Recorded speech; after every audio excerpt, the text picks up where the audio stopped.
We're going to record something very nice today because it's a topic that we haven't been talking about. So for the one who's been coming, this is going to be something brand new. We're going to be talking about the value system. We're going to be talking about the foundation of how we think and understand a bit more about the differences between other people's head, what they think of, what we think of, the reason of so many conflicts in the way we relate, coming from the environment that we've been living in, the way we've been influenced with informations from our parents, our society, the way that life has been designed when we were kids, and everything that we keep on bringing inside of us on a daily basis. This is feeding the core of the way we think, the way we feel, and the way we behave. So it's going to be juicy. What I highly recommend you to do is to have your notebook, take massive amounts of notes. And if you have any questions, make sure to write them down so I can answer them at the end. Cool. I'm going to be sharing my screen here.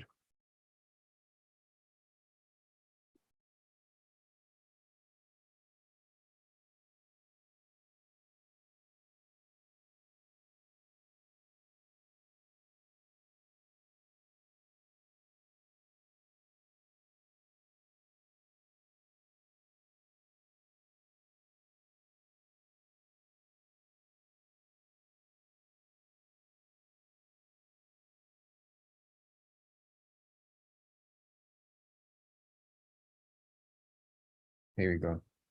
Quick of a look. Can everybody see the screen? We've written the triad right here. Yeah. All right, cool. So the reason of me sharing this on a masterclass today is because we've seen a lot of people coming to us, and we've experienced in our own life how it can be a struggle sometimes to accept the difference of people's perception. And I'm sure that we've all faced the difference of thinking that we have with one another. I'm sure that we've all faced some disagreements, moments with our family as we grew up, because we decided that we wanted to live a certain life and we wanted to express ourselves in a certain way. And we faced some boundaries from others because people naturally express themselves through the way that they believe the world works. And this is a very individual state of positionment.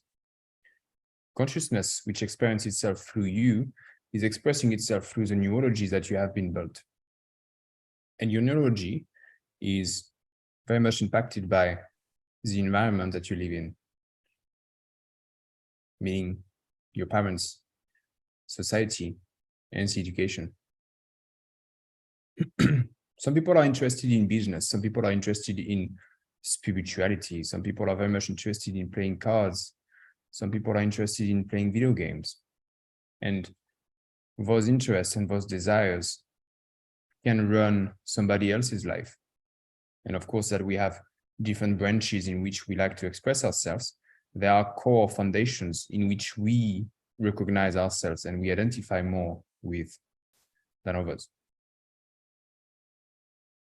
We think critically in accordance to the information that has been sitting around us. Understand that everything that you are feeding your soul with on a daily basis, even now, is also something that is keep on expanding the same type of thinking. If I come back home after work every time and I just decide to open up my phone and to scroll on Instagram and to see content in regard to little cats when they are kittens and when they fall, and that's funny, the type of information that I receive is very much different than if I watch podcasts about the Tao teaching, or if I watch podcasts about how to build my business. So according to the desires that I have and what is important for me in my life, I'm going to be drawn naturally with certain type of information. And I'm going to relate with some people who are relating with the same center of interest than I am. So what is important to understand and to recognize is that not only thinkings are different and the people are different, but something that we're going to see tonight is that there is no thing that is better than others. Although the mind tries to think that it is, deep inside we think that the way we see the world is better than others, especially if somebody else's version of the world is different than ours. Then all of a sudden there is this judgment that arises, and we naturally think that we know better, which is identical to a certain specific type of value that we're going to see.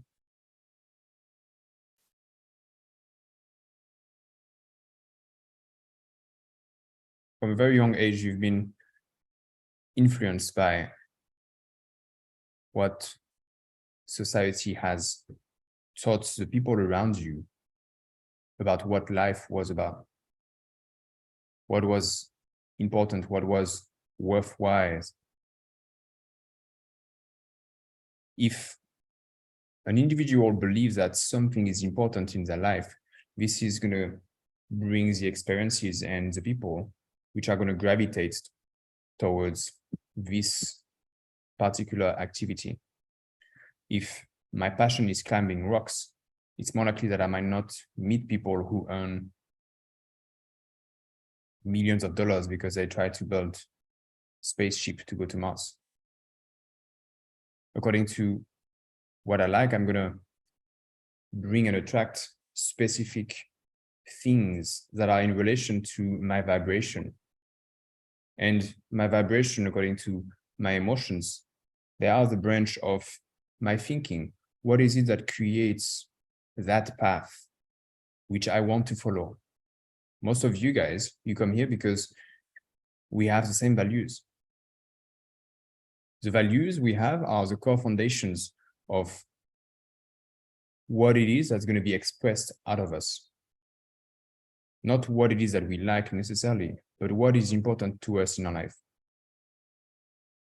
We have values in regard to life. We have values in regard to career, to health and fitness, to spirituality, to family, to relationships, to everything, to romantic relationship. I have value in regard to my entertainment. I have values in regard to the world and planetary concerns. We share very similar values, which is the reason why we're here together. I value connection. I value authenticity, honesty in life in general.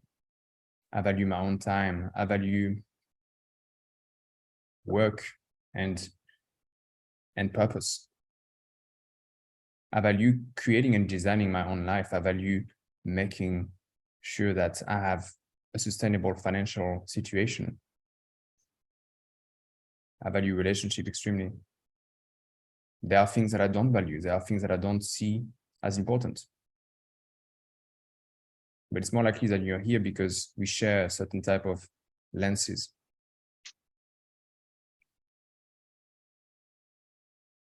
The way we're going to look at it is in that way. Understand that values, they are, whether or not you are aware of them, they are the foundation of the way you believe in specific things. According to specific values that you have, you're going to have different ways of believing. You're going to have different belief system. You're going to believe in some things, and you're going to believe, you're not going to believe in certain things. If the values is the trunk of the tree, and if the roots, you can even look at the roots as the center of your nervous system, your spine. The values are the beginning of your neurology. It is the expansion of the thinking according to what it is that you have experienced and what it is that you have decided, consciously or unconsciously, that you preferred this over that this was good and this wasn't good for you. The values are deeply unconscious, and it is important to recognize consciously what are our values so we can understand a bit more about what it is exactly that has created me being in this moment in my life. Because if I want to take responsibility upon my life, I must understand that everything that I have done and everything that I have thought of, everything that I have experienced has led me just right here, sitting on this chair or on my couch or on my bed, listening to Thomas just speaking about this value system. It is because you have believed and you have looked at the world from a certain way that everything has brought you to become who you are in this very moment. So your values engender the way you believe in things, the way you think.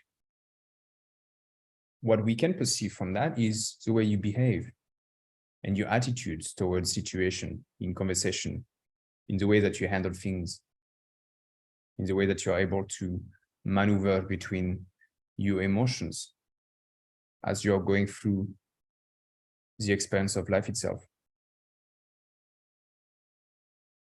Understanding the values that you have is essential for understanding your self-awareness. And we're going to see that the values are very much in relation with the state and the elevation of consciousness. And it is mandatory to understand that as we are gradually thinking from a different value system, it is nothing else than a different expression of consciousness that is now accessible, available through our way of expressing. I remind here again that there is not a thinking that is better than others. In fact, the different value systems that we're going to see, they are not identifying ourselves as value number 1 or value number 2. Someone is not a value, but instead it's more a thinking that is corresponding to a certain value system. I'd like you to be aware that there are going to be some changes in your thinking tonight as you're going to be listening to that. And there are going to be also some judgments. There are going to be some resistance. There are going to be some moments where you're going to be like, oh yeah, that's me. And there's probably going to be moments where you're going to be like, this is not me at all. I'd like you just to notice that and to even write it down. To be mindful that you're going to have a little part inside of you unconsciously that is going to try to identify itself in this box, in this one. You might even think about some people around you and be like, oh yeah, this person is definitely this type of thinking. So here again, people are not a value, but value is a type of thinking. And we need a bit of thinking from everything. But there is a particular value in which now you are thinking. I'd like also to bring that understanding that we are looking at it from a place of holistic understanding that your thinking is generating the way you feel.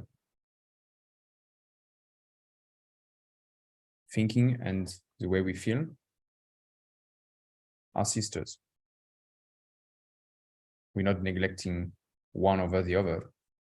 And I know that sometimes in life the masculine energy can be very much into the thinking process and the feminine energy can be very much into the feeling process, but none of them here again is better than the other.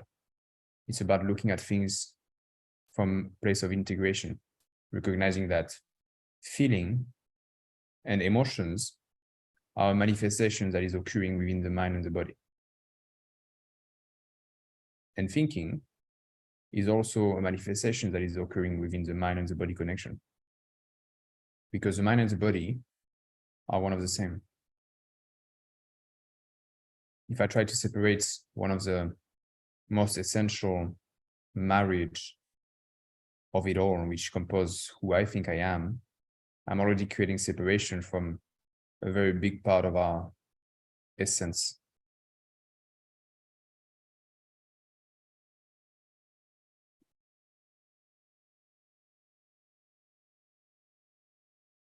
What is consciousness? As I was saying, the different types of values that we're going to see are different expression of what consciousness is. And the consciousness expresses through the expansion of our neurology. According to the type of information that I have received, my neurology has been designed in a certain way. According to the type of information that you're receiving on a daily basis and what it is that you have experienced, your neurology is expanded from a different way. The reason we're not pure consciousness is because we must have a tool and a vehicle from which consciousness expresses itself on this three-dimensional world. And the neurology is part of this system. It's according to the roots and the different avenues of my neurology that my level of consciousness is going to be able to be expressed. It is the ability to be aware of the self.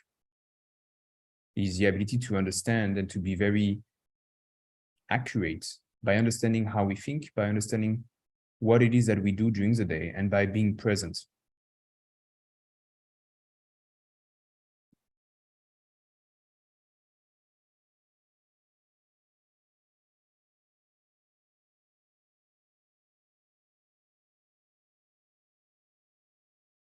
The way we're going to look at it is from a perspective of the helix of the DNA. Because we're going to see that the value systems, they are composed in two different sections. And we're going to look at the 8 values that compose the value system. The helix is going to represent that spiral from which we elevate consciousness from the sacrificial way and a self-driven perspective. Each value, when we jump from value 1, when we jump from value 2 to 3, 4 and 5, 6 and 7 and 8, the pairs are on the side of the sacrificial way, meaning that when my thinking is sitting in the sacrificial point of view, I am more thinking towards the community. I'm thinking about union and communion. I'm more thinking about the importance of society and living together. When I'm elevating myself on the other side of the helix, on value 1, 3, 5, and 7, I am more looking from the perspective of me and my own path. I am more looking in the perspective of growing myself and looking at the world from an individualistic point of view. And each one of us experience this elevation flowing from one side to another, being more individualistic and being more sacrificial, looking more for myself and thinking towards the community, looking more about building my life and creating what is meaningful for me, and deciding to work on the global issues and elevating consciousness of humanity.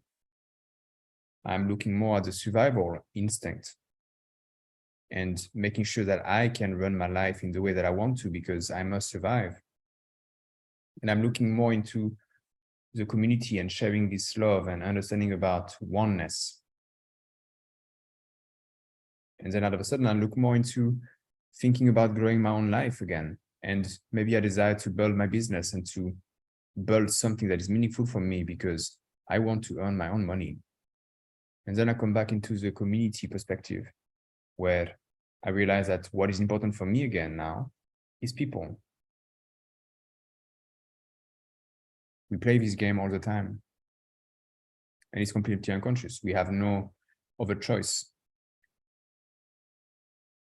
Every time that we are going to be transitioning from a value to another one, we must let go of the previous ideas that has been designing our life according to the container of the previous value. So let go of who we think we were before is essential to break through the identity and to step into a new version of ourselves. Remember that the values that you have, the design, the type of belief system that you have, the design, the type of thinking that you have. So as you are gathering more informations and integrating the previous values, you're actually learning how to let go of this identification so you can step into a new shell. So you can remove your skin and enable yourself to gather different informations because now your neurology is adapted to receive those new informations, which is something that you couldn't perceive before.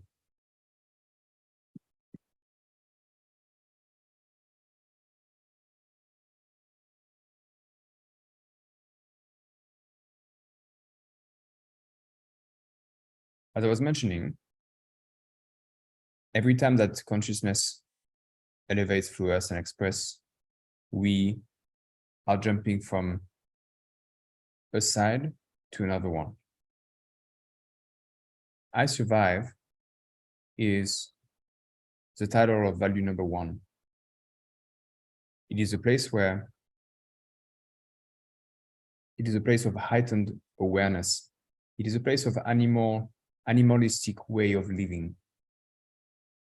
I'm going to be using some words to define and to bring some qualities among each values that we have.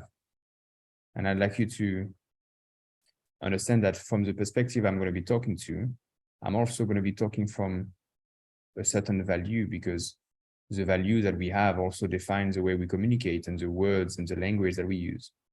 So I'm going to try my best to be objective and to explain what I've learned through the book of the value system written by Adriana James.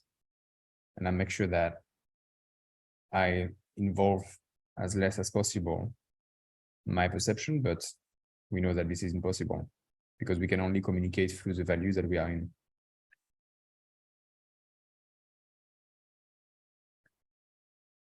The page I Survive is focused on basic needs. As we have let go of the value number 1, which is the survival instinct, understanding again that we still have some thinkings that are part of this value, but in terms of the evolution from which the center of consciousness is expressing itself, it's been a long time now that we are not operating from the value system number 1, which is the survival instinct, the survival based, which is value number 1. Value number 2 is the color purple.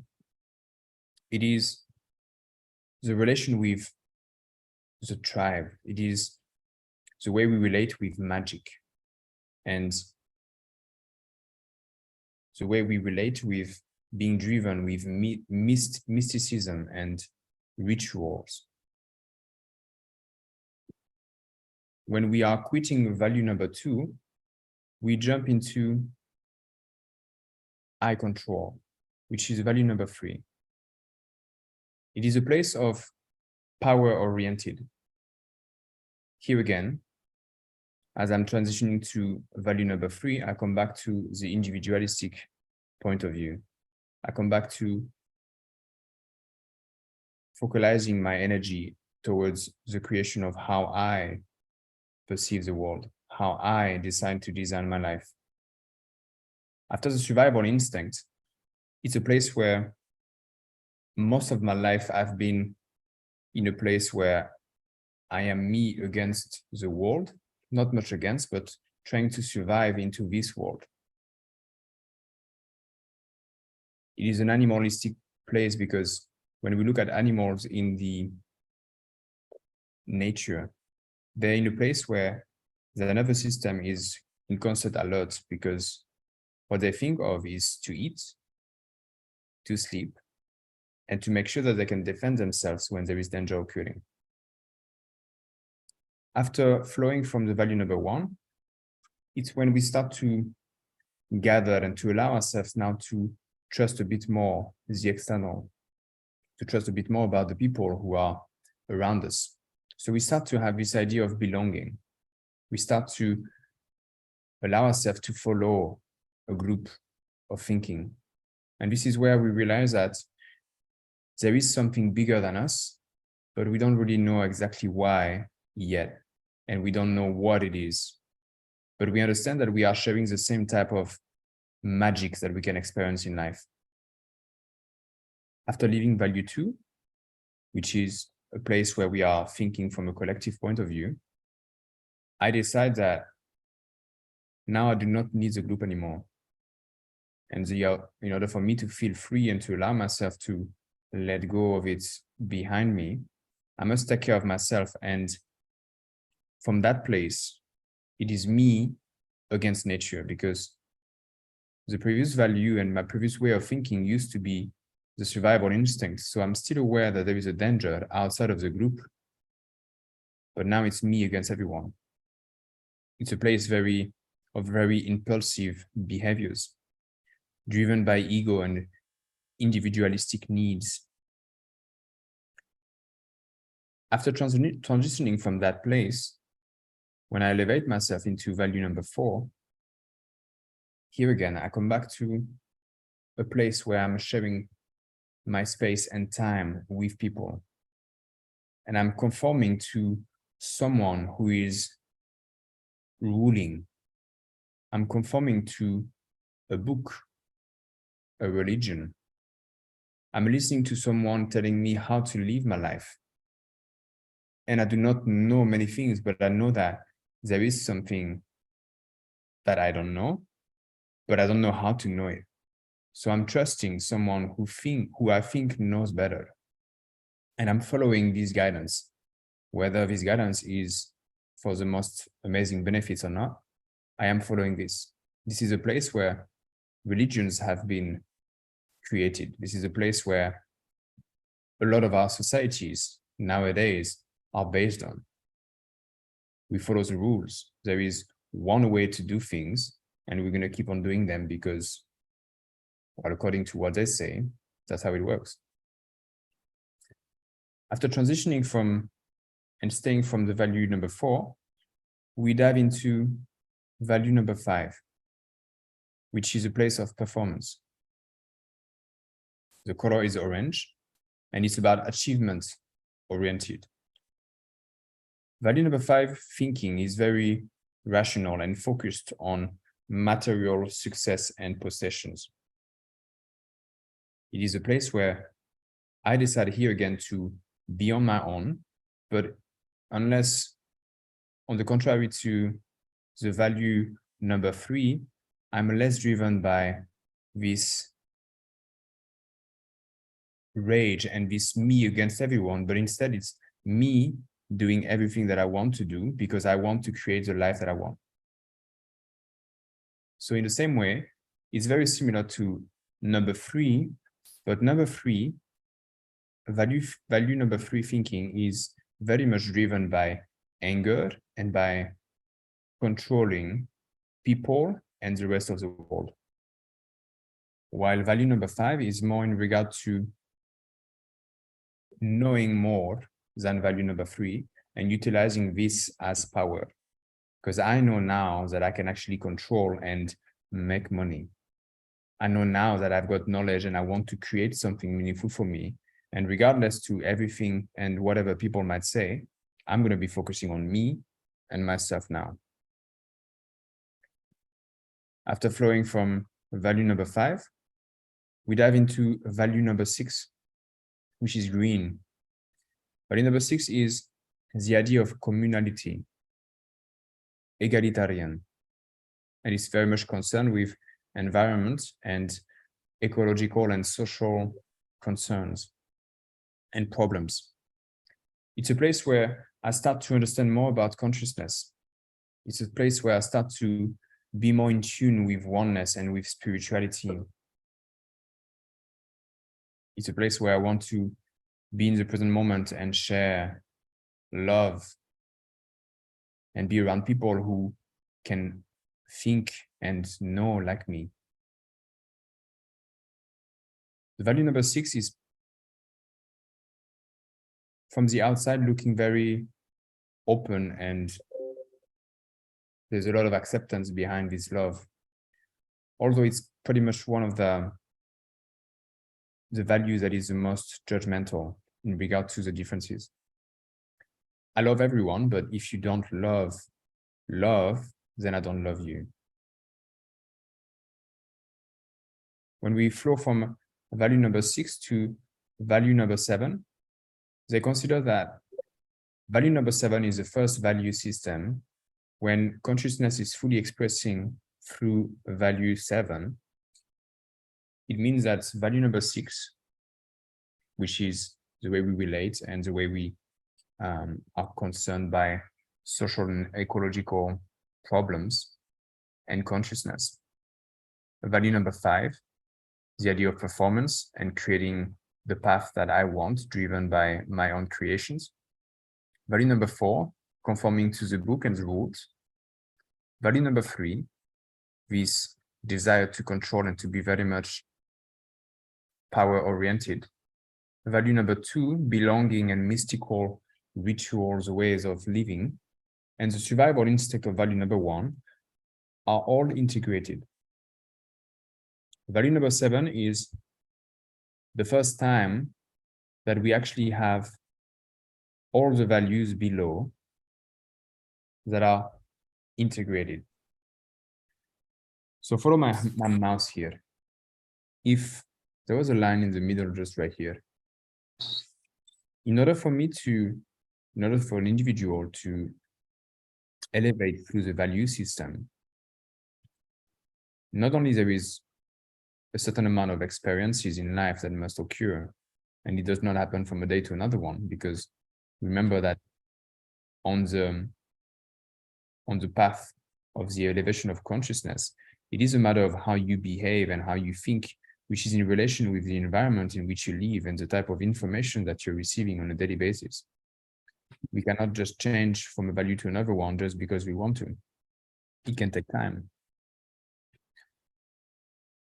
The integration occurs when the type of thinking that I have from within each value system is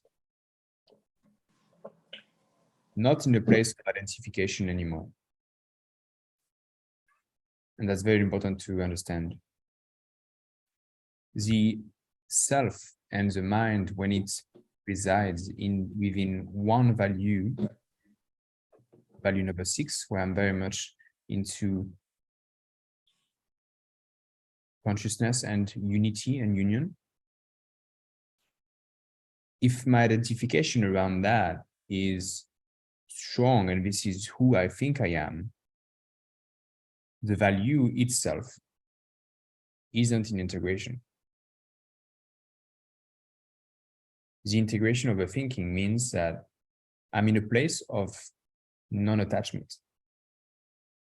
If my desire is to perform and to create, because this is how I express myself and I want the world to see that, and I want to create money, very much value 5 thinking.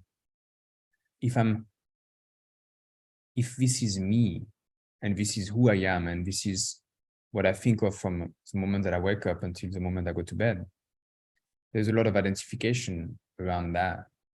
The let go of this thinking requires to not be attached by all those identifications that surround this type of living life. And same for the value number 4. And same for value number 3, 2, and 1. In our society now, we do not live, few people live in value number 1. Value number 1 are going to be some tribes that are not even, actually won't even be tribes. Value number 1 in this world right now are going to be people who do not have homeless people in the streets, who do not have a clan, and they try to find food, and they try to make sure that they can drink and find a place where they can peacefully sleep. And then they wake up and they repeat the day again. Value number 2 are going to be tribes in some isolated and secluded parts of some countries, some tribes that we don't even hear of, some tribes that are not connected at all with technology and have nothing to do with the way that we live life in society.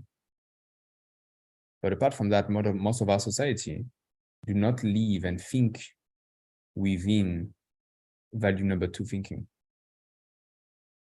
Value number 3 thinking, there are definitely some people still living from that perspective. And there are people who create and generate a lot of energy, but there are also people who create and generate a lot of war, not only outside, but within themselves. It's a place where that is operating from anger and desire to win over someone. Value number 4 is the foundation of the society that we have now. We follow the rules. We are born in a place. We have a name. We have a number on a passport. We are following a certain direction with education, going from a place to another one. And going outside of that starts to be a different way of thinking. And it's more likely that most of you now either have transitioned from that place or you're still in that place and there is a desire to go outside of that way of thinking.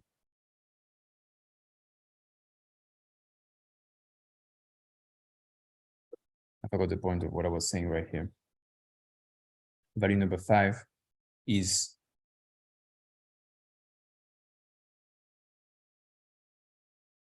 to transition from value number 4 to value number 5 is to actually recognize that there is a thinking that is being occurring in our life, which is not entirely the one that we want to follow because that's not the one that we have decided to design. Understand that to jump from a value to another one, it requires not only a willingness to actually evolve, but it requires a lot of sacrifices. Sacrifices about the people around you, but sacrifices also about, again, the identity of who you think you are, which is the most difficult thing to admit and to face, is that let go of me. What is my life now? What is the way that I am living that is not fitting my thinking anymore? Is my environment supporting this way of thinking and my new evolution? Or do I sense that there is a resistance because the people who are whom their thinking is positioned, very much positioned into one value, one specific value, they have struggled to accept a different way of thinking. And it's also to mention that value number 4 does not understand someone whose thinking sits in value number 5. Value number 5 cannot bear value number 6 because they're too they're too flowy, they're too woo-woo. Value number 5 wants to perform and to create and has a lot of energy to do things and to take action. Value number 6 is more in a place of enjoying life and appreciating the present moment and not worrying about things. I will do things tomorrow. Value number 7 does not care about the previous type of thinking. Not that it doesn't care about the people, but having a conversation with someone who has a value number 7 would probably be very difficult in your neurology inside of you, and the way you will relate with your nervous system is gonna shake your being, because there's a lot of concepts and realities that throughout the evolution of consciousness in the values are not able to be relatable. It's very hard even to find yourself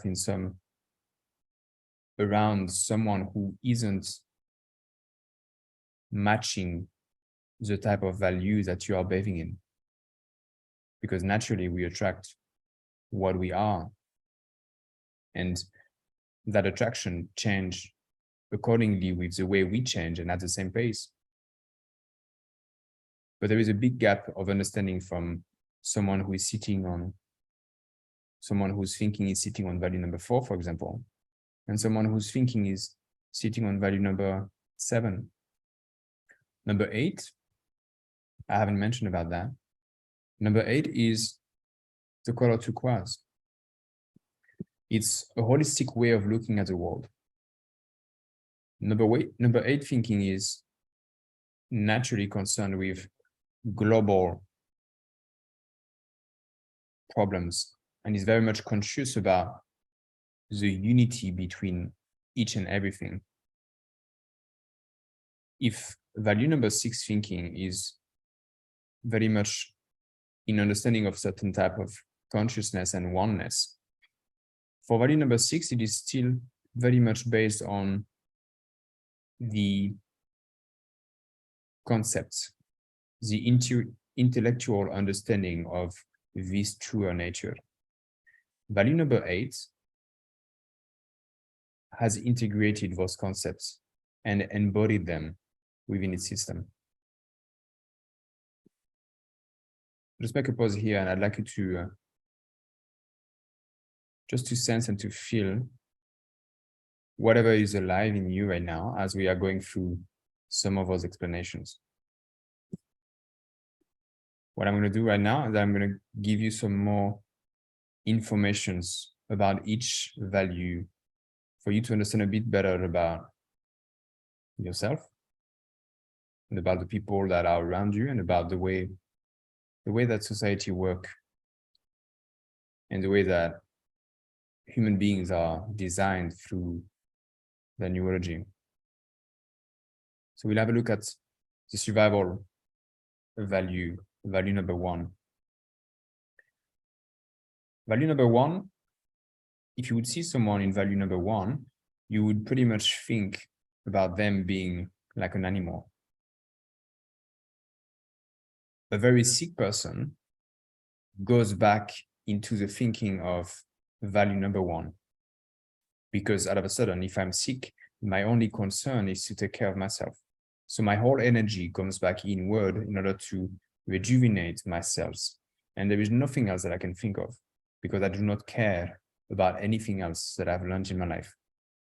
A lot of transitions can happen also in consciousness when we face big events, accidents, or when we get massively sick, and we retrieve back to that value number 1 in order to integrate and to maybe let go of a lot of things that were not expanding us towards the path of truth, the path of our highest purpose. Street people have their thinking in the value number 1.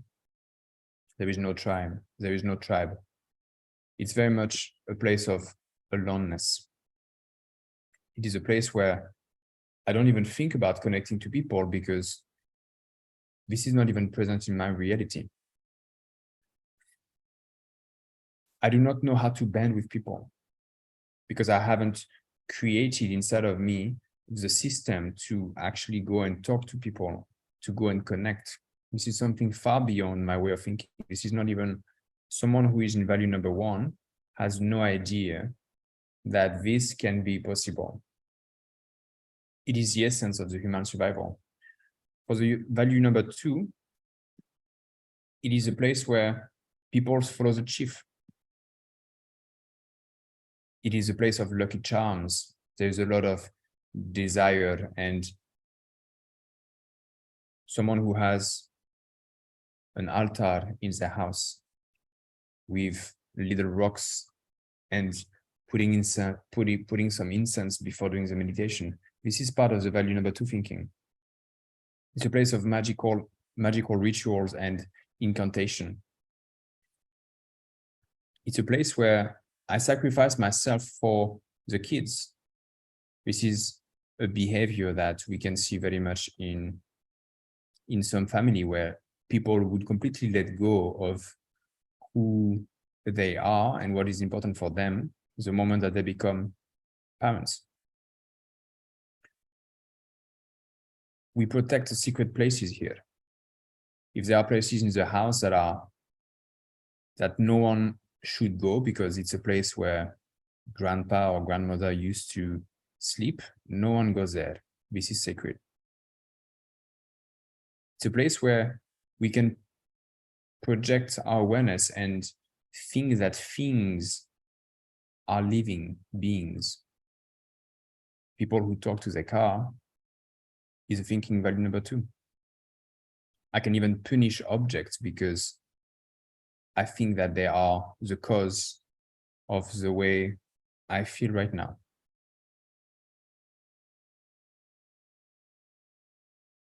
Value number 2 thinking knows that there is consciousness behind everything. But the difference with value number 8 thinking is that the value number 8 is at cause from understanding this truth. Value number 2 doesn't know about this to be in relation to the way they are perceiving and projecting their vision of the world. Everything is personalized in value number 2. It's a place where we believe in gods in all elements. Even toys are embedded with energies. We look at things as if they are alive. And here again, we're sacrificing ourselves to others. We do not have a sense of purpose by ourselves. When one of the biggest punishments that you could receive in society a very, very long time ago was to be banned from the group, because out of a sudden, you've spent your whole life living and giving yourself to others. And the toughest thing that you could experience was actually to be completely detached from what your identity was, which was in union with others.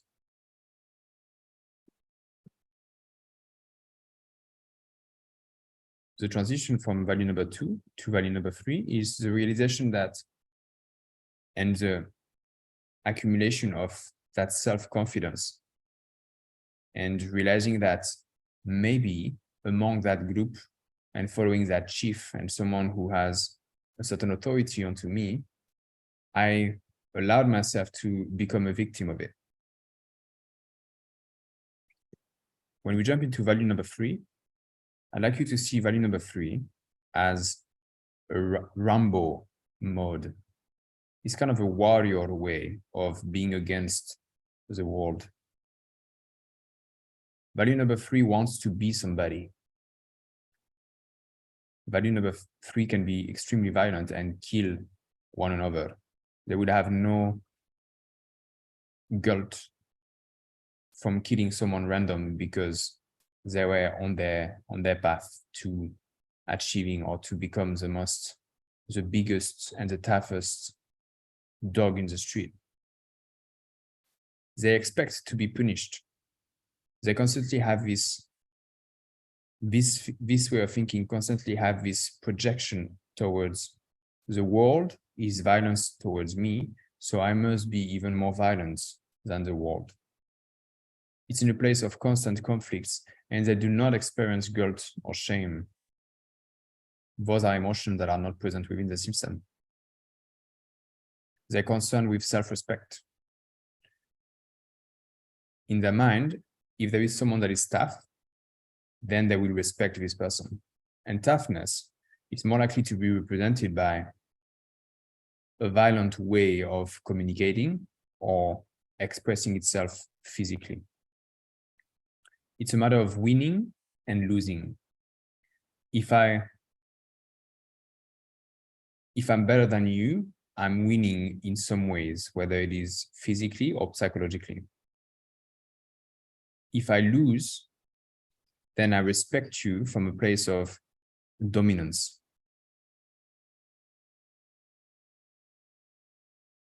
Number 3 thinking is very much in the present moment, although they're not aware of it, but they live day by day.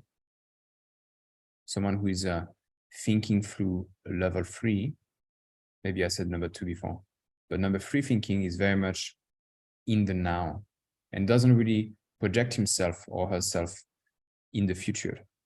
It's very much about what it is that I can do now and how can I show to the world that I am the best. They're extremely loyal to their group or their family, if they have some. And they can be very religious also.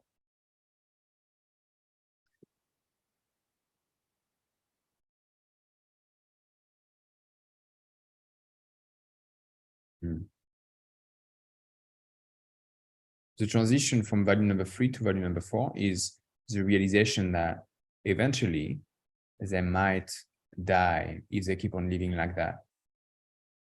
Because the value number 3 thinking, again, is very much into proving to himself or herself and the rest of the world he's a master in dominance. But eventually they're gonna realize that they will face someone who is stronger than them and they will lose. And that realization allows them to recondition their system so they can actually step into a place where they withdraw themselves from that violence because they fear to die. And that transition brings and awaken this guilt now. And they can start to feel this. But here again, that guilt is very much going to be projected again now into a way of following a rule. They won't going to have much time to feel guilty because guilt is going to be seen to be a sin. And whatever it is that I'm feeling here again does not matter because what is important is the religion, the book, or the society and the thinking that has been designed for me. So you see again that from a transition to another one, it's very much jumping from that place of energy driven back inward and all of a sudden being in a complex box of thinking that is designed for me, and I am not me inside the system anymore, but rather I am part of it. And I become an object of it. I become the product of which the thinking is enabled in front of me and around me. Value number 4. Value number 4 thinking quotes the book.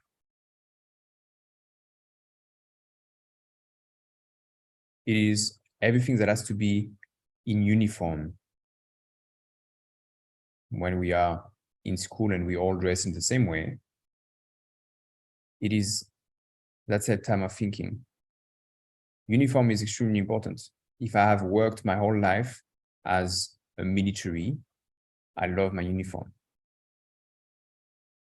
It's a place where there is no remorse into torturing and killing someone, in the same way that the thinking sitting at value number 3 was having no guilt into killing someone. Value number 3 was killing for his own sake and for no reason.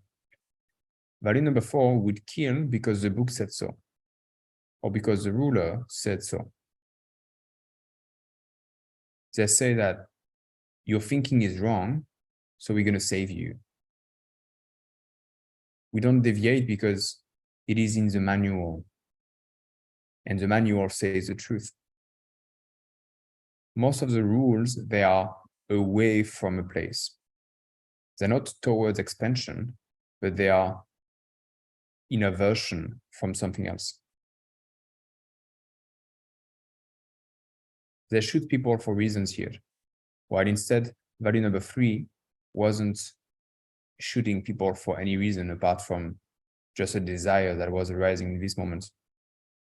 It allows behaviors, and the behaviors that they have will cause them to either go to heaven or to go to hell. They trust into the other, and they doesn't like the change.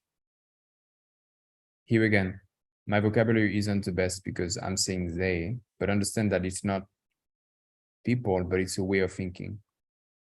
Although the mind tries to identify with some people, it's more a way of thinking that we've all been through to a certain stage and a certain level.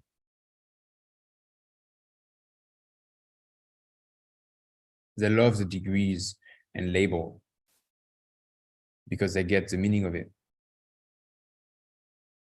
They use torture to bring peace. And level 4 can be very frustrating. It can be very frustrating to have conflict with them because they're always going to be right. They won't allow you to be wrong. They work all night and all day because that's the thing to do. They do not think much about themselves. Again, if they have doubts, they will ask maybe the priest that's around the corner. They will ask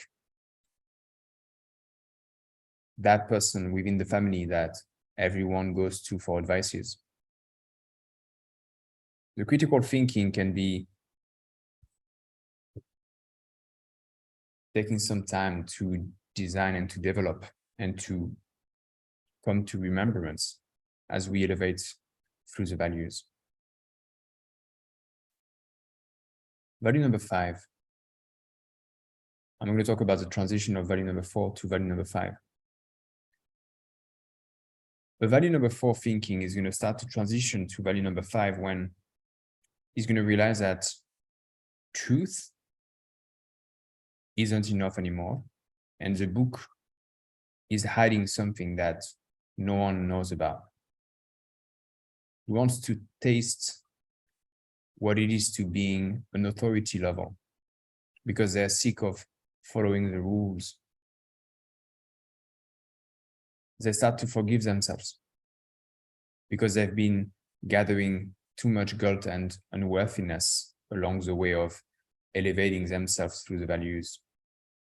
And that forgiveness allows them to create space so they can withdraw themselves from that even decision of withdrawing themselves from the system. When we enter value system number 5, it's a place of love for money. It's a place of control.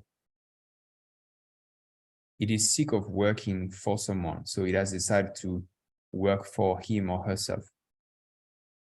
Again, I'm stepping away now from society.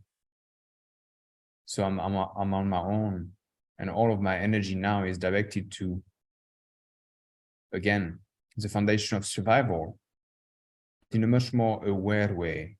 And I'm in a place of empowerment with less anger. And I realize that I'm not going to kill, and I'm not going to be angry and mad at everyone anymore. But instead, I'm going to direct this energy to create what it is that I want, so I can rule the way I want it. It cares about the law, which is the difference with value number 3. Value number 3 did not care about the law at all. But value number 5 does. Value number 3 looks up to value number 5 because there is a very similar route of thinking, but there is something that they're not grasping because the neurology of value number 5 has discerned something smarter. In order to rule on my own, I must understand the law so I can go with it and utilize law for the best of my advantages, which is something that value number 3 might not even think of. Value number 5 works to win and will always find a win-win situation instead of value number 3, which is going to be winning no matter what, and I don't care about you if you lose. But value number 5, because it's very much business and entrepreneurial path, is going to look for an option for everyone to be benefiting from this solution. Win-win solution is the best. It's good for coaching business. If I think 5, and if I allow myself to sit in 5 and to express myself and to design my business, I'm going to have a lot of energy, and it's more likely that I'm going to be successful. If you ask yourself where you are right now in the value system, that thinking alone is value number 5. Where am I? What type of value do I sit? What is my level of consciousness right here? This type of thinking is very much value 5 sitting. And understanding that every thought has a root within the value system that I described. But there is a higher core of your existence that is sitting within one of them. In order to find out that, there are tests that take about 20 minutes to do. But I believe that the tests, they're only available through a certain website in regard to neurolinguistic. Value number 5 expects more. If you give everything to them, they will expect more. Always trying to create more, to receive more, to do more. They want the toys. They want everything. But they can have people above them. Although they have quit the value number 4 in which they were conforming into a certain way of thinking, because they are much more independent, they still can appreciate that someone knows better than them, and they're eager to learn. Value number 5, sorry, not number 7. Value number 5 loves to learn, always looking for some growth. They don't want wars anymore, but they love to fight for themselves. Value number 5 is going to transition to value number 6, when they're going to realize that the hard work that they put isn't relevant anymore, and they don't feel fulfilled in what they do. And they're going to realize that they're chasing something that really never gives them contentment and happiness in their life. So they're going to transition to value number 6. Value number 6 is a place of network. There's a lot of guilt being expressed in the thinking of value number 6.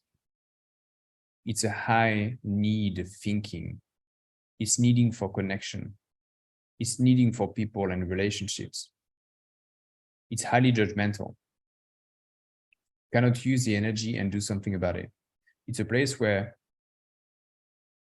they think they know a lot, and they think they know how to maneuver with energy. But value number 6 doesn't really realize how to actually utilize this energy and what to do with it. it's a place of confusion and of retrieve where we tend to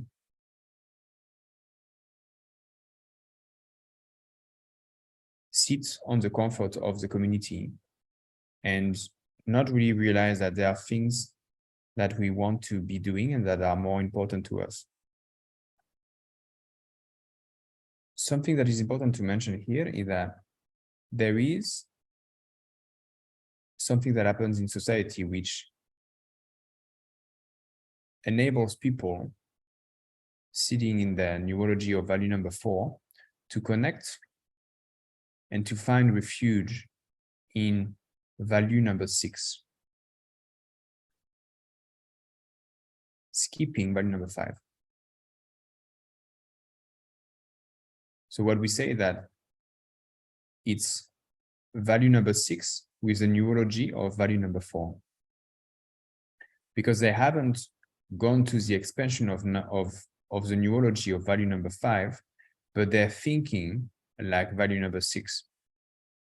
It's a place where we like to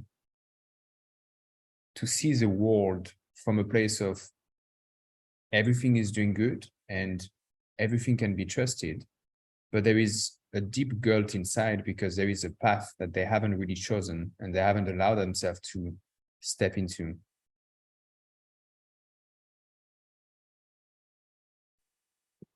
Value number 6, if they don't share about how they feel, they're going to have struggled to like your company. Again, they're very judgmental. If they love to have circles in which people can share how they feel and their experience of life. But if you're sitting in the circle, and if you skip your turn and say, I don't want to share, they might judge you because they want you to be vulnerable.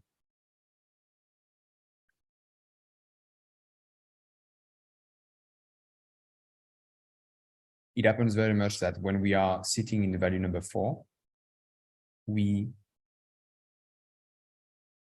love to go in places and to remove ourselves from where we live so we can find places in which we can live in those communities and in which we can enjoy this understanding of life and this new consciousness. But when I don't have money anymore to stay in this community, it's more likely that I'm going to go back to the system to make more money again, because I can't sustain myself in living like that. So I'm wanting to live this life, but I'm constantly dependent on another system that will enable me to be financially in a place where I can come back again in this place. The environment in which we sit designs our thinking. It's hard to find the community and to find this type of thinking in the society, because the society is very much designed through a different way of looking at the world, different ideas and different perspectives. So it's in a different environment that I will find myself being able to express my value number 6 thinking. But when I realize that I haven't found a way to be independent and financially free so I can keep on living in this place, I'm going to come back into the system to make more money, because there is a path that I'm not choosing. There is a path that is creating a lot of resistance inside of me. Value number 6 thinking does not understand value number 5. And value number 5 can't stand value number 6. They have this push and pull behavior unconsciously. Because again, in order for me to elevate myself to value number 6, I must let go of the value number 5 thinking. I must let go of this idea of creating and being the best and winning and creating the life that I want. And value number 6 is very much about, no, we create the life for the people. It's not about you, it's about everyone. Value number 6 thinking is in love with everyone, but they're afraid. They're afraid to receive that love deeply. They don't really see the big picture of the environment, although they like to think that they care. But there is a lot of guilt here again.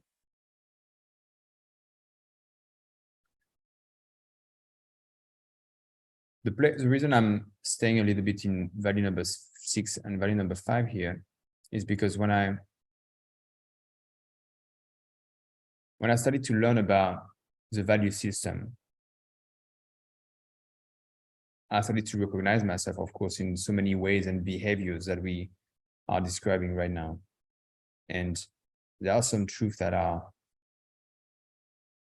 sometimes hard to swallow.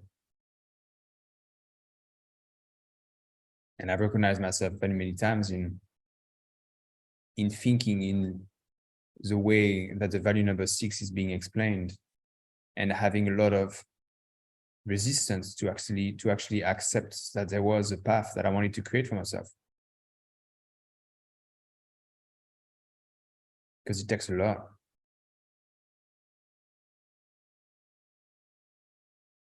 It takes a lot of sacrifices to actually step into knowing deeply that no one is going to create anything for me.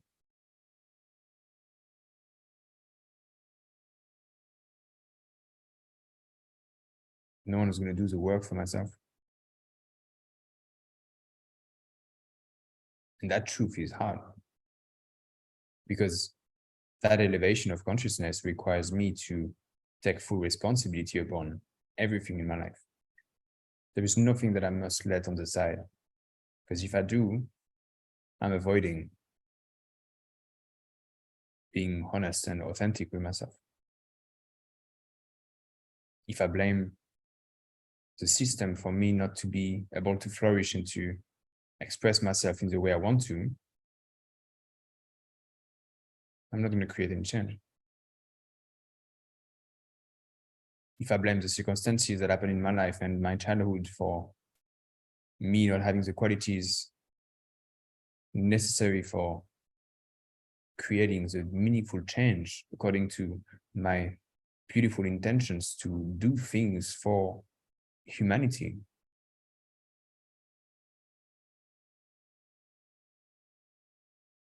it won't happen.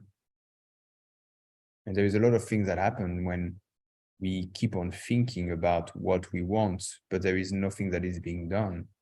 Is that we live in the mind and we torture ourselves because we actually wait for things to happen. We wait for the right moment to occur, for a divine alignment, for things to magically change the way we live. And we just wait for this right moment. I can't tell you how many times I waited to feel ready before I started to do something. I can't count them, but I know how it feels to start, to think that I'm trying, to think that I failed, and to go back into a place where I just want to live in the present moment, and I just want to enjoy and to be sitting in love and to be in community with people who are just accepting who I am.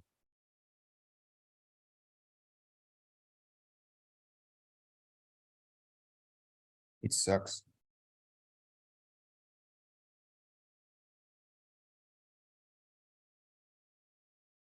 Because sometimes we need people who are pointing the finger back towards ourselves and being like, hey, you know what I mean? There's been months that you've been saying that you were going to do that, but until then, it has just been words. When are you actually going to start doing this? And from that place, a lot of reasons and excuses come up. Because it's easy to explain why things are not doing the way we want. It's harder to look at ourselves deeply in the middle and be like, wait, Am I being true to myself? Am I actually understanding that every action that I take has a consequence? Every non-action has also a consequence. And in order of consequences, I must realize that not only no one is going to do and create the changes that I want in my life, but I have my precious time every day. What it is exactly that I'm spending it for.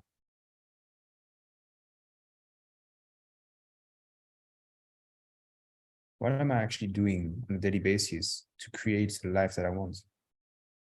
Can I allow myself to desire the life that I want?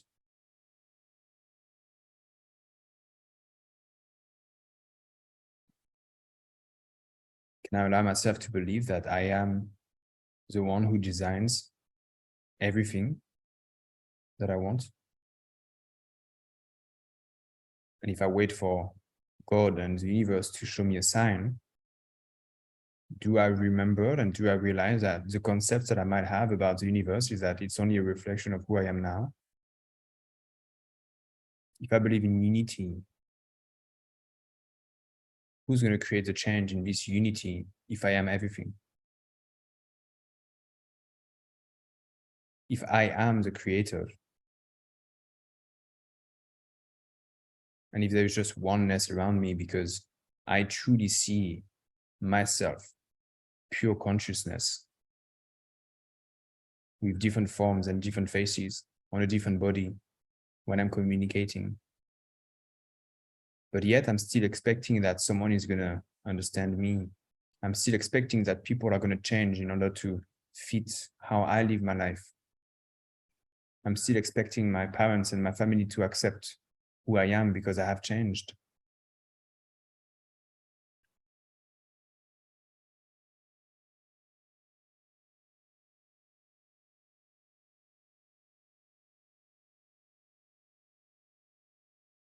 When are we taking responsibility?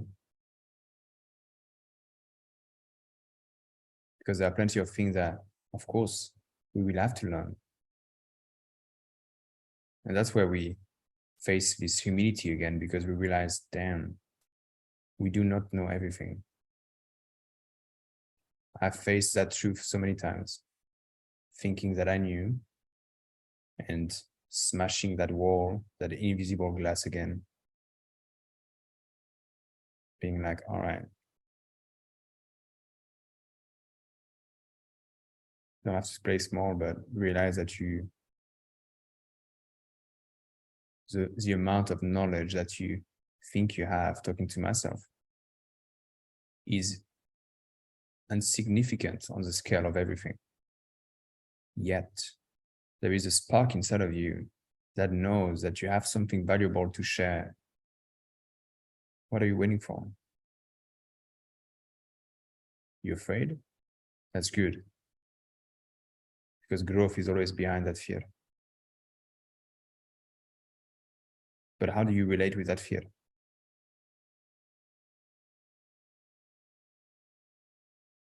Do you let it control you and be the seat of your decisions making? Do you allow the people around you to let them shape you according to the way they want to see you and the image they hold about yourself? What is the truth that you have inside of you? You know you have something that you want to share. Have you allowed yourself to write down when you want to start sharing those things? Have you allowed yourself to dream and to think that you can do it? Have you allowed yourself that you are in capacity and you have the right to take your own life in charge? And to be diving into, yes, I'm going to be thinking about me now. Because this is an inevitable step of my elevation of consciousness. I must accept that. I must accept that I'm going to be thinking about me at some point.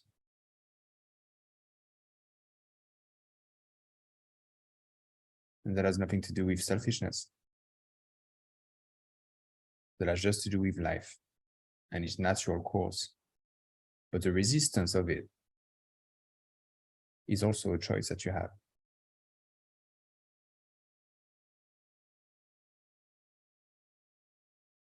We are very limited with our perception because there is a lot of infrastructures in the way of thinking through the value system that we've went through that has been passed down to us. And there are so many behaviors and ways of looking at the world and lenses that we are completely unaware of. And that is stopping us every time to move forward. And we don't really know why. I want to do this thing, but I don't know why I can't. I'm telling you why, because your thinking is not aligned with what you want.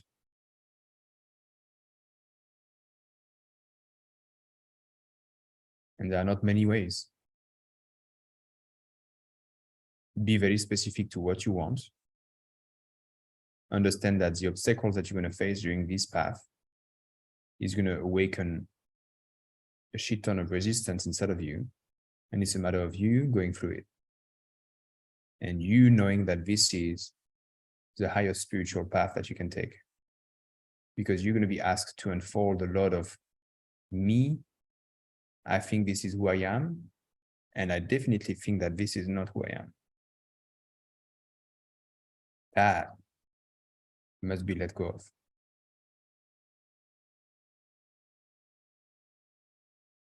And that's the most humble path, because you keep on realizing every time that we are not there yet. And in fact, there is no there and place to be. It's just a matter of coming back here inside of us and connecting with the body and keep on doing the thing that we want to do. Because the truth is that if we don't, it's going to haunt us for the rest of our lives. That's probably the reason why you're here, is because you're trying to find answers. Maybe you know that you're on this path and now you have chosen to do this, or maybe you're trying to find another way and to understand why this is not happening in the way that you want.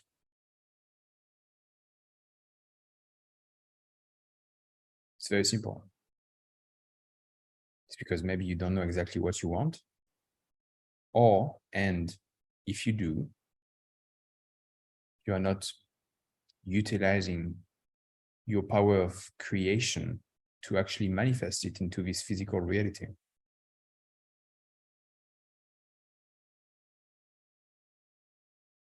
It's a matter of using our hands and doing things.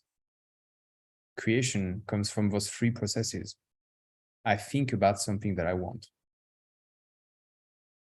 I speak about it. I utilize my words and my language to express that.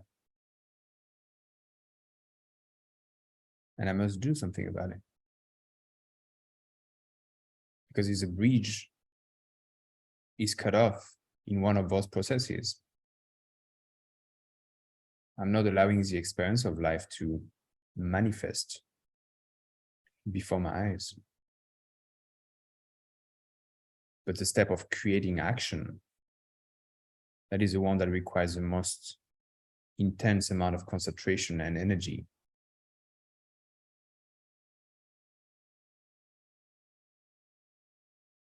But am I at the point in my life where I have felt so much pain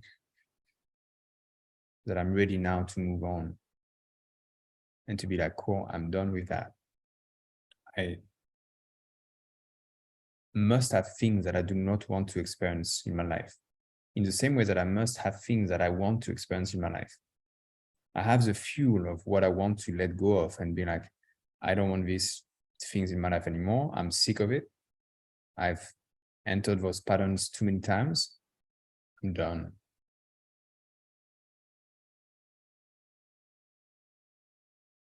But that's what I want. I've got so many beautiful dreams. I've got so many incredible intentions that I want to bring. And I know that this has nothing to do with selfishness. yet. Am I willing to put myself as a priority now?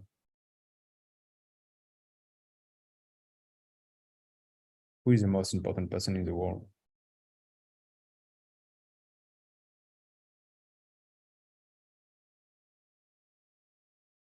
If your answer is not me,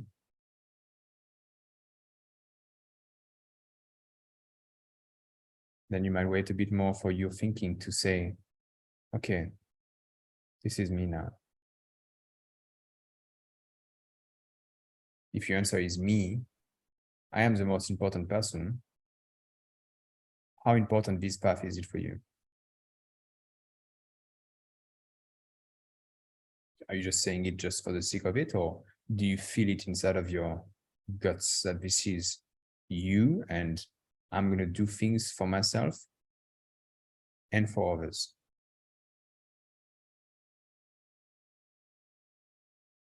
Have you felt enough pain in your life to be like, cool? My focus now is a laser beam, and I'm allowing myself to consciously make each and every decision towards the path that I'm committed towards. This is a lifelong journey.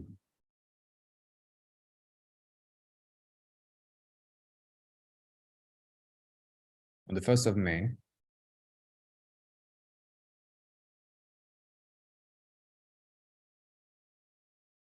for the ones who truly want to have a call and a life-changing experience, we have a program that starts next Monday.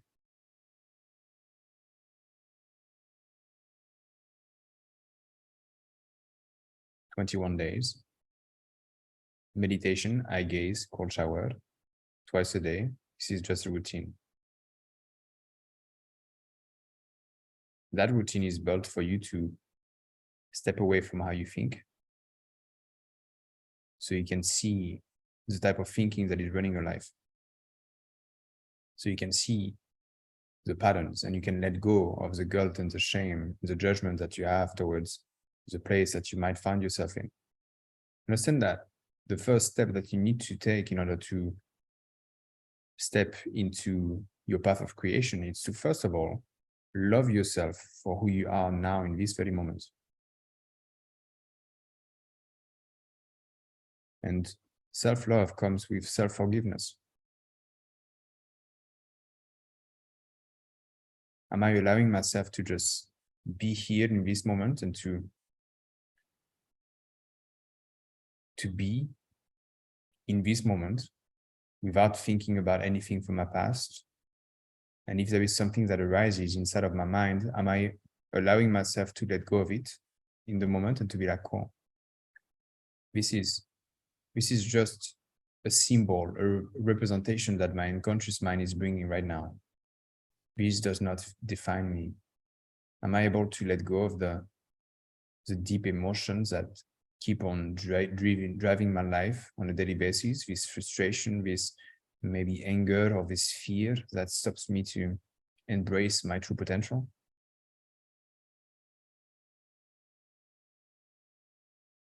We learn about how the mind-body connection work. We take action towards what we want to create. If there are things that you want to create, we will know about that. And you will have a designed way of you for you to take action towards it. Because it's not just a matter of putting it out there and saying what I want. Cool. If that's what you want today, tomorrow you start working on it. Because things won't get done if there is not an energy that is being input in that particular thing that is attracting you. We dive into 12 different categories of life and we learn what is the perception that you have around them. What has been designing your thinking in regard to 12 different categories in your life. So here again, you can see what are the blockages, what are the thinkings that are not in alignment with what you want. and consciously creating a response. So every time that you face those moments in life where naturally you would have an unconscious reaction, from this place, you actually create space so you can respond to life in a very different manner. So you can redesign your thinking and the way you feel by changing your behaviors in the moment, because you learn how to identify those energetic shifts inside of you. So every time that you face a fear again to grow and to do something that is meaningful for you, you're going to be able to notice that, to step away from it and to change by transmuting this energy inside of you. So your thinking will change. So you integrate a new way of living.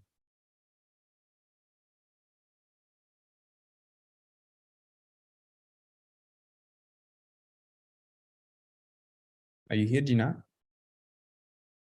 Yes, Can I am.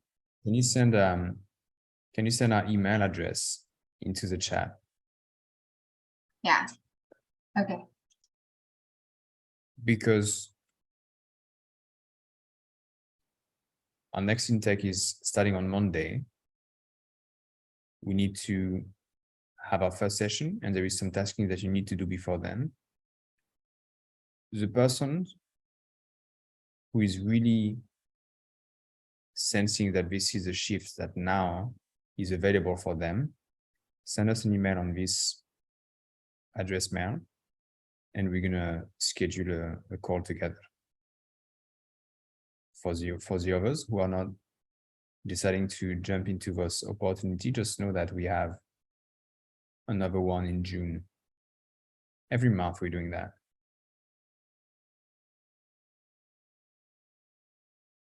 But here again, when do I actually want to start making that shift inside of me?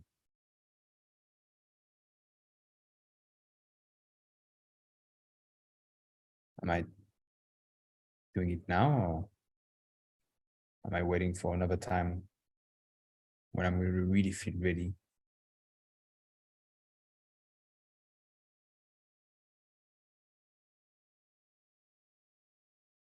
We become ready as we keep on taking action. In fact, readiness is not an emotion or a feeling, it's more the outcome of accomplishing something new over and over again by building confidence into doing something that feels foreign and very unfamiliar.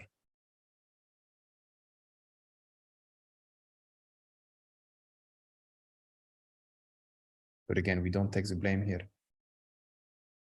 We take responsibility, meaning that we are enabling ourselves to respond to life and to realize that we are the results of the thinking and the actions of yesterday. And I'm taking responsibility upon the results of tomorrow by the actions and the way I think today. But I'm letting go of the blame. There is no room for blame. I must forgive myself for the non-responsibility that I haven't taken yesterday. And I must already forgive myself for the imperfection of the path that I'm going to be walking on for tomorrow.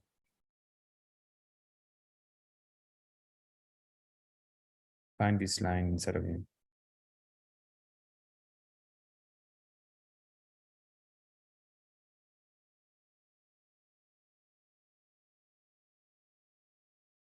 So here's the email. Contact us if you're ready for that, and we take it to the next level.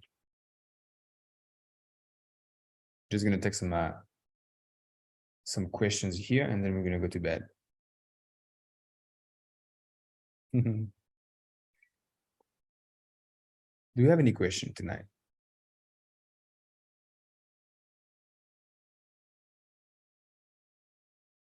That was a big chunk. How was that for you to receive this information? I'm curious. Yes, thumbs up. So this recording is going to be available, I believe, tomorrow. Tomorrow we're going to be sharing that on YouTube, and I'm going to be sharing the link on our stories on Instagram.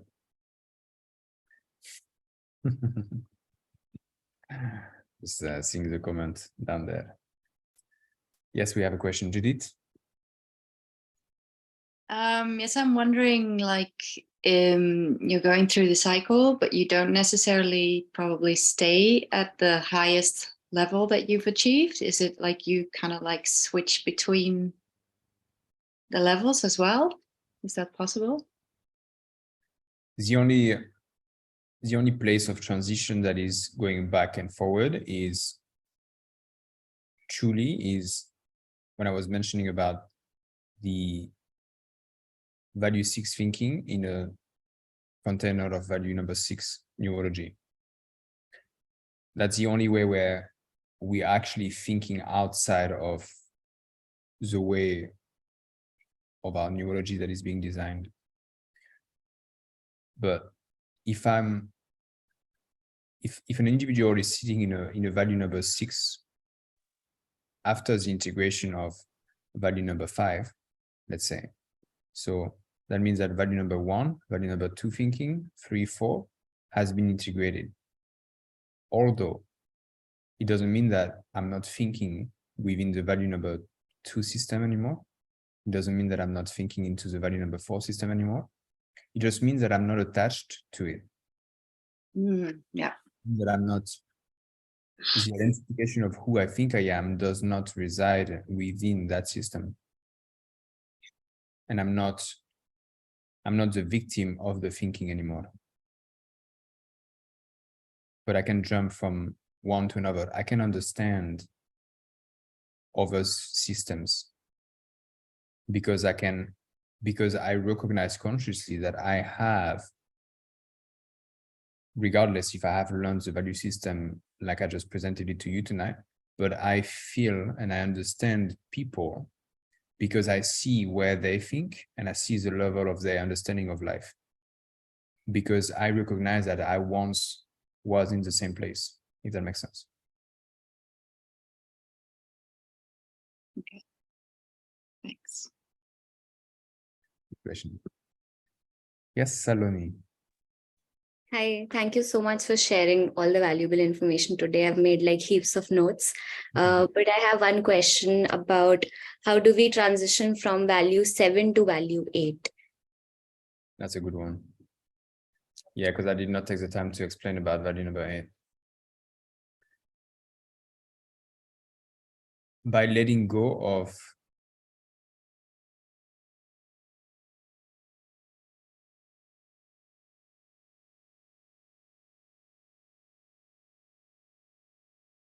the individualism that drives me to keep on creating for the sake of my own self. And realizing that my behavior is bringing me to a place where I feel alone and disconnected with the oneness that I know I'm experiencing.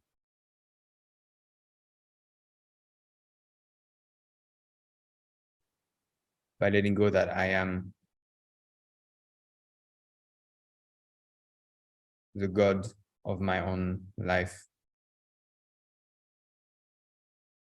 By surrendering to coming back again with a more holistic understanding from an approach of communal thinking.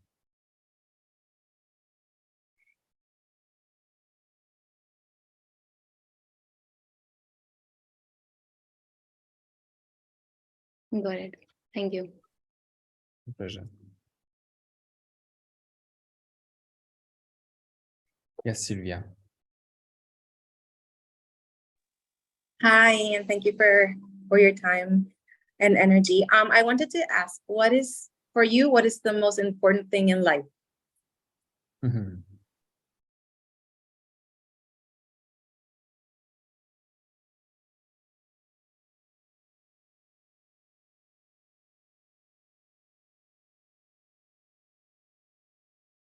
peace on every level.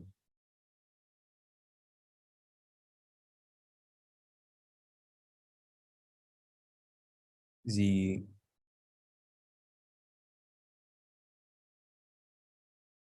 opportunity to create a space of equality,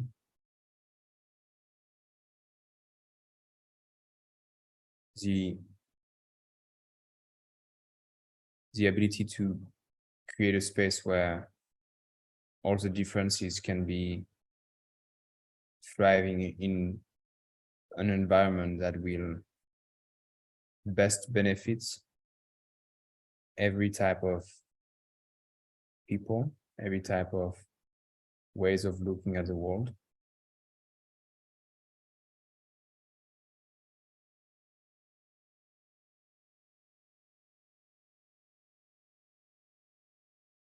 A system that accepts differences and provides for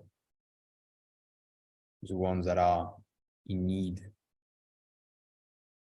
with different bubbles where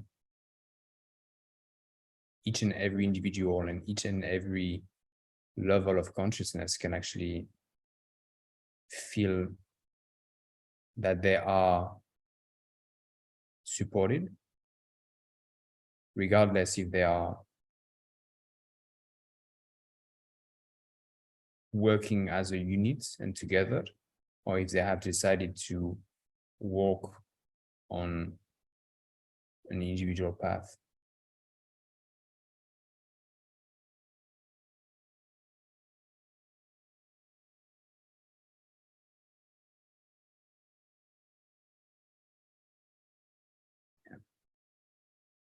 I've got other things to say, but I'm going to go for other questions.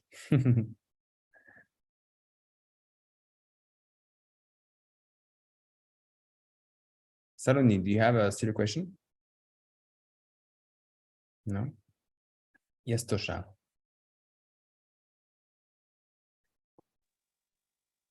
Hello, everyone. Can you hear me? Perfectly.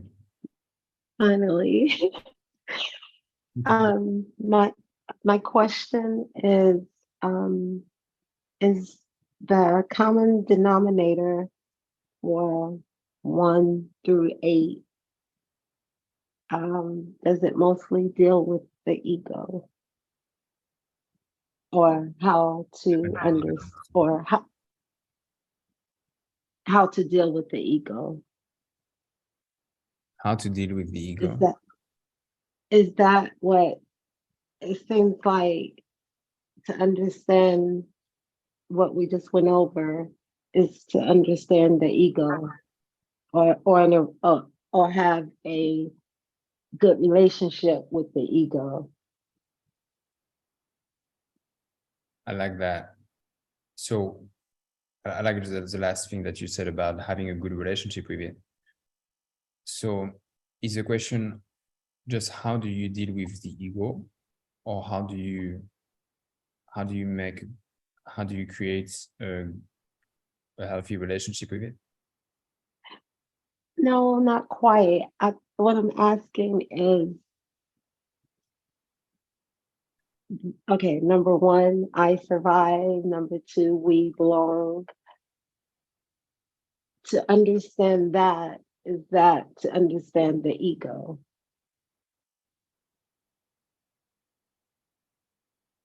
You don't understand my question?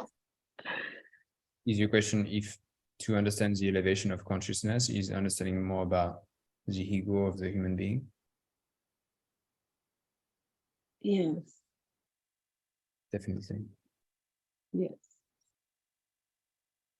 Okay. I think I battle with my ego. My ego is trying, I don't know, it's clever. My ego is trying to understand the mess right here. Yeah. Something that I might want to say in regard to the ego.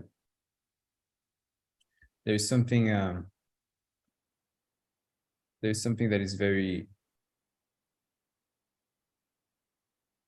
misunderstood with the ego often. And I remember a place in my life where I used to talk about the ego from, it's my ego who's doing that, or my ego is playing tricks on me right now. The ego likes to talk about itself. In fact, the place that I'm talking from right now has to be an expression of identifications in some ways. Regardless, if from your perspective, you might be like, there might not be much ego there. In order for me to express and to utilize words, I allow myself to embody a certain character in which I, to a certain extent, accept and offer for consciousness to express itself through me. That is the face of the ego. The ego is much vaster than this negative side of us. The ego is the full acceptance of this natural creation of meanings behind each and every experience that we have gone through in our life. And it's more about recognizing that this part is alive within us, regardless if we want it or if we don't. And acceptance is also the understanding that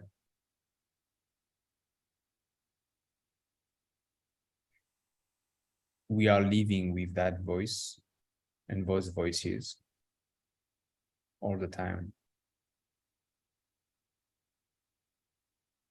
And it's emergence with that reality, recognizing that we are not just our names, we are not pure consciousness. I'm not a being experiencing itself through the human experience, just that, or I'm not just a human being experiencing a spiritual way of living life, just that. I'm actually both of them. It's the recognition that there is no beginning and no end. It's a recognition that there is nothing to avoid, inside or out. And the full integration comes when every aspect of life that I think are not who I am, and I think are exactly who I am, it's the combination and the mix and the blend of this full experience on a daily basis at each and every single moment. Whatever it is that I experience in my relationship, it is a reflection of who I am. Whatever it is that I perceive, the qualities of someone else, the faults of a certain behavior, this is also who I am.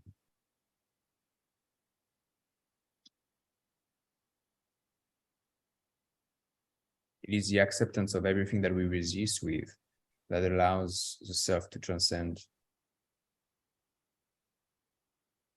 And the best way that I think of right now that is emerging is reduce the amount of information that you put inside of you. There's already so much out there. There's so much things that you hear from a side to another. Many information that you're receiving, they're coming from different value systems. So you hear a certain version and then you hear another one and you're like, but wait, what is the truth? The truth is everywhere. But the accurate truth for you is understanding that there is truth in everything. Regardless if you believe in it or not.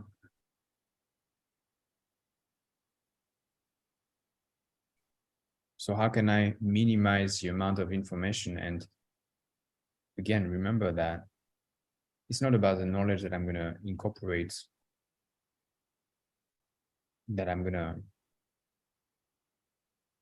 elevate my consciousness and expand my way of thinking and experiencing life, but rather it's about coming back here and to yourself and remembering that whatever is the answer that we are seeking on the external, every teaching is only going to tell you one thing.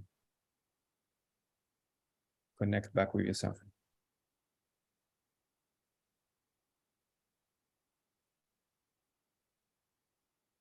There is no one else to look at. It's good to learn, definitely, because by learning you will have intellectual vocabulary and language, so you can express it better. But the experience, you will embody it by a deep knowing, and that deep knowing is to be found just right here.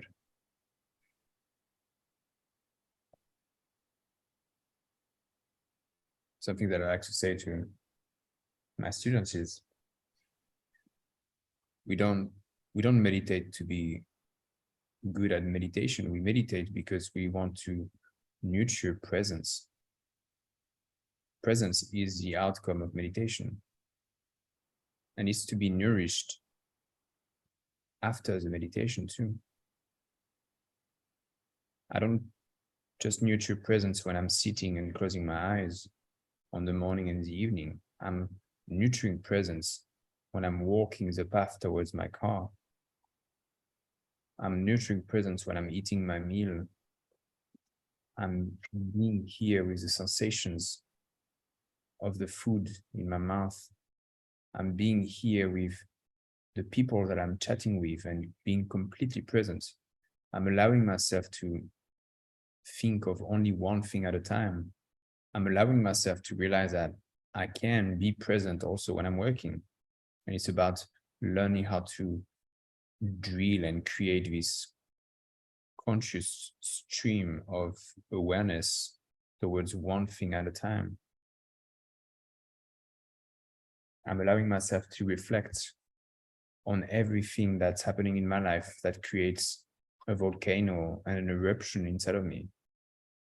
I allow myself to recognize that whatever it is that I don't like within others is something that I can look inside to find out why I'm rejecting this behavior. I learn how to take responsibility upon everything because I realize that everything is rotating around me. And it's not me going somewhere, but it's things that are going towards me.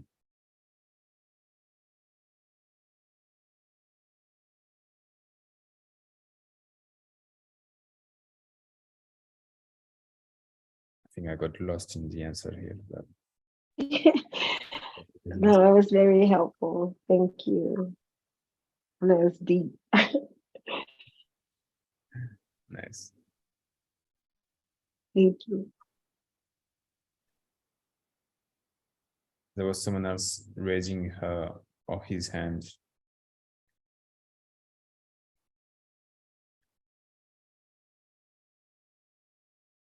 Yes, do you wanna ask a question, Hans? Yes. Merci pour ton enseignement, Thomas. Première chose, une courte phrase en français, and then I switch to English. I was saying thank you for your teaching and your elevating perspective.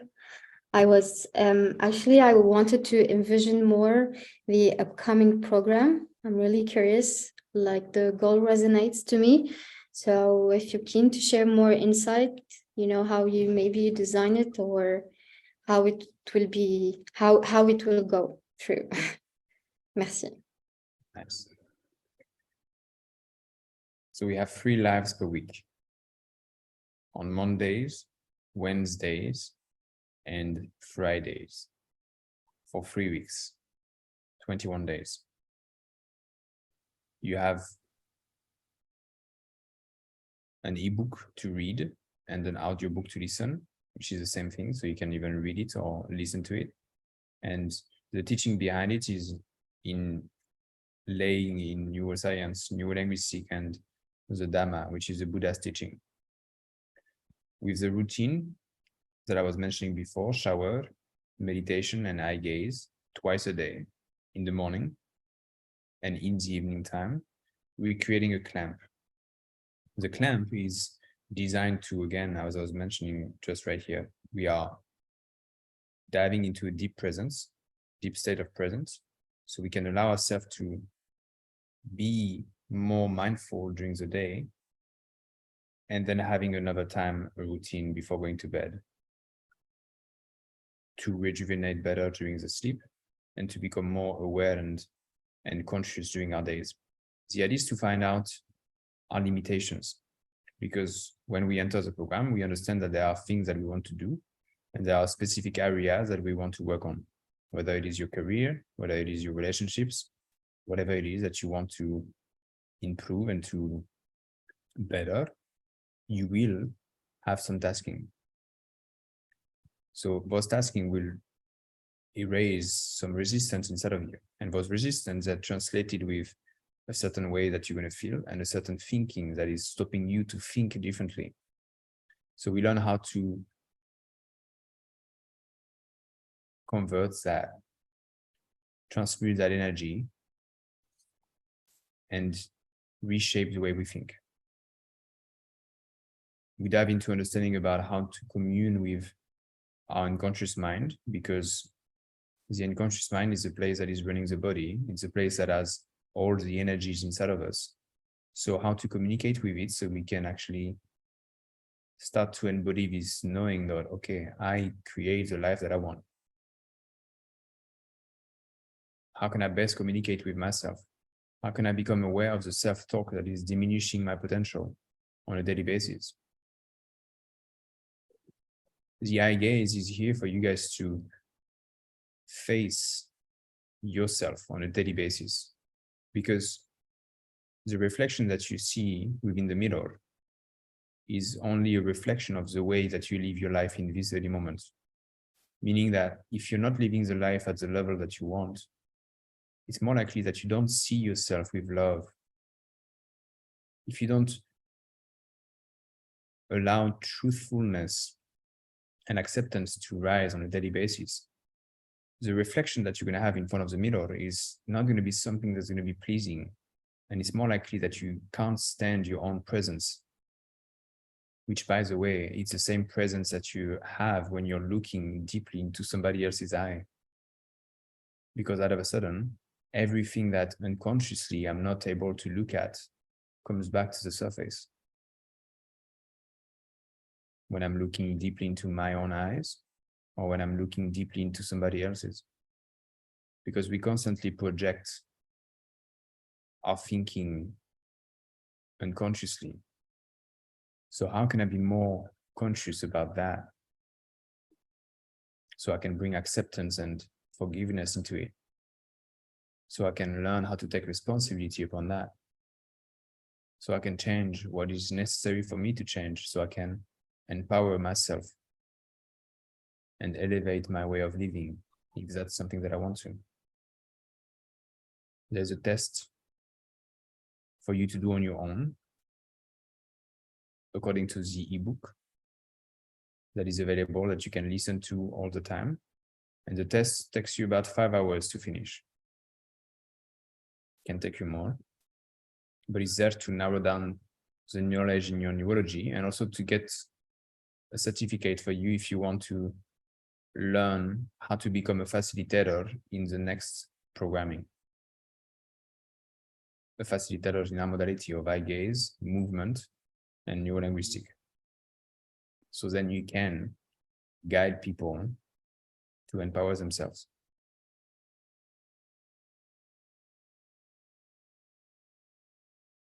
In this program of 21 days, the one that starts on Monday, we learn how to face the fear of rejection, because we're going to be going out there eye gazing people in the street. So we're going to be able to experience ourselves when we are connecting with others, random strangers in the street, and being like, hey, we're doing something where we are eye gazing people in this program. Is that something that you would like to do with me for 2 minutes? So we learn how to connect, we learn how to talk to strangers and how to sense that confidence inside, realizing that there is no thing to fear apart from our own reactions and our own judgments. But again, there is so much energy that we waste away because we think about what people think of us. That's an energy that you can bring back towards the path that you're actually working on.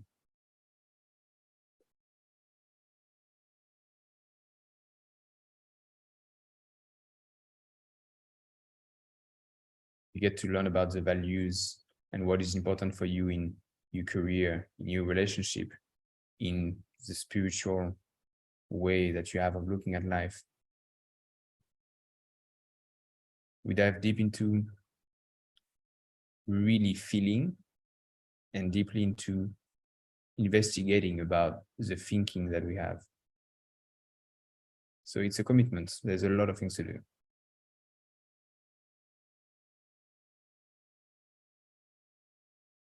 But it's life-changing.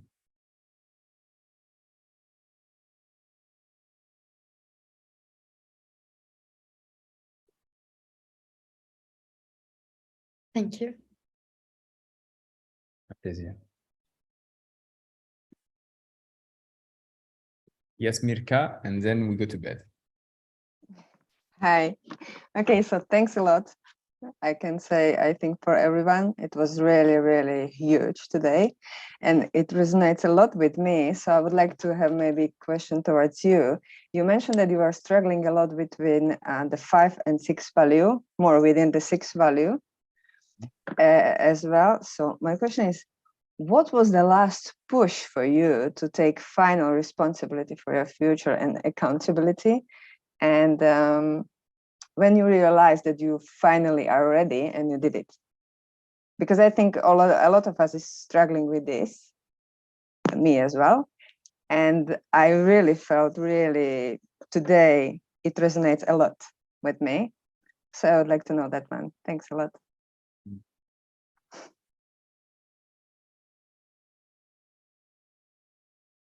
I would say that it has been, on my personal journey, it has been a constant flip back, going back into value 5 thinking and taking control over my life, and then flipping back into value number 6 thinking and neurology of number 4. And it happens a lot when we're taking action towards our business, because the obstacles, the psychological obstacles that we face within, they can be so strong. And if we're not sitting in the environment that is feeding this new evolution, meaning that if my environment is surrounded by people who are thinking in the system of value number 4, and if I'm the only one trying to sit in the value number 5, it's going to be very difficult, because the environment is going to pull me back into thinking like 4.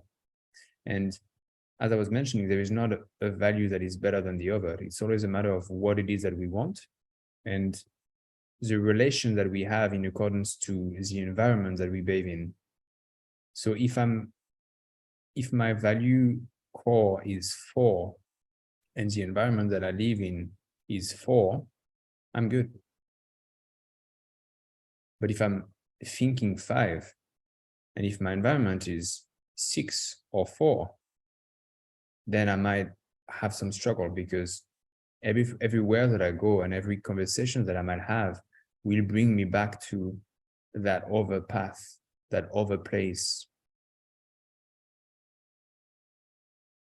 I forgot what was the question, but oh yeah, what was the thing that for me was critical, where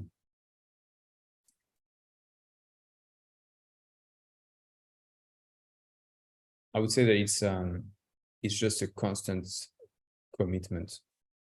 It's not something that has been done for me overnight.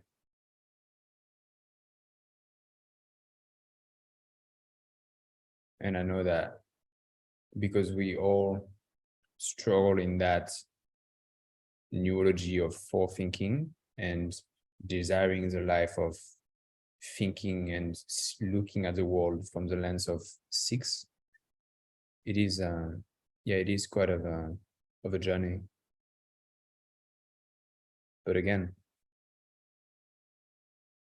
it can be just one shift and being like, I'm going to completely devote myself towards me now. But that means believing in that in so many different parts inside of us, that there is nothing that is going to pull me back to any other way.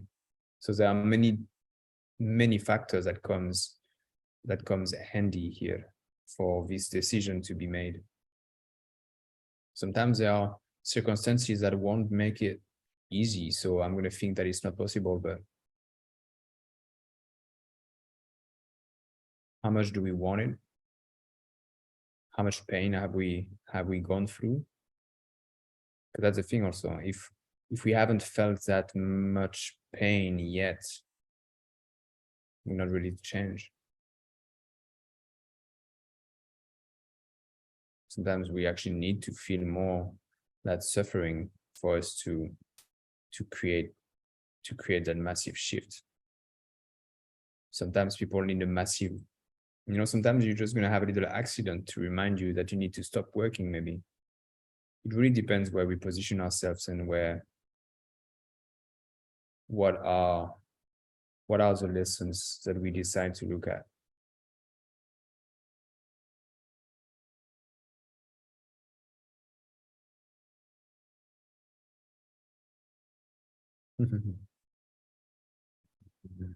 Thank you. Thank you. Thanks a lot. A pleasure. All right, guys. So that's it for today. 2.5 hours, not too bad. I hope I can tell that today was different and helpful. So I'm glad it did. Reach out to us. Remember that if you want to chat or to share anything, we've got Dina who's going to answer you on Instagram. Christina, who's not here, she's passing an exam right now, but she's going to be answering you on the address of the email address that I just sent you. And we have a lovely Nawal always assisting us here. So we're here, guys. We're here to support you for anything. And yeah, just reach out. You're not alone, but you can do something about it. So have a good night, you all. Dina and Nawal, let's jump back into the new links that I'm going to send you. And have a wonderful evening and day, guys. And I'll see you next week.